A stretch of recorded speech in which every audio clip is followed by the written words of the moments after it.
So far so good, and we're now going on to problem 3339.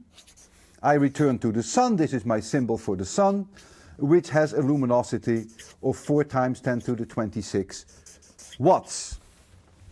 The radius of the sun itself is about 7 times 10 to the 8 meters, which is about 100 times larger than the radius of the Earth. This is my symbol for the Earth. And if you calculate the mean pointing vector at the surface of the sun itself, you'll have to take L divided by 4 pi r of the sun squared, and that gives you a number 6.5 times 10 to the 7th watts.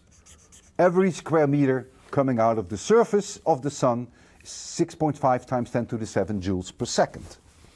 Now, if I were to hold a surface there at the surface of the sun, no pun implied, and I were to absorb all the radiation from the sun, full absorption, no reflection, then the radiation pressure, I'll put a radiation here, would be S divided by C, but of course you might as well take this quantity divided by C, whatever you prefer, it's the same, and that is about 0.22 newtons per square meter. A very, very, very small pressure. And if you take the radius, 1/2 the radius of the sun, so you go inside the sun, then of course the pointing vector will be 4 times higher, because if r is twice as small, then this one will be up by a factor of 4, and so the radiation pressure will be up by a factor of 4, and so this number will be up by a factor of 4. But in both cases, the radiation pressure is insignificant compared to the gas pressure as is given by Professor Bertschinger in this particular problem. Now, this is not necessarily true for all stellar objects. It is true that radiation pressure in the sun plays a very minor role in terms of the size, so to speak, of the sun, in terms of how big it is. However, there are stars which have a luminosity which is 1,000,000 times larger than that of the sun.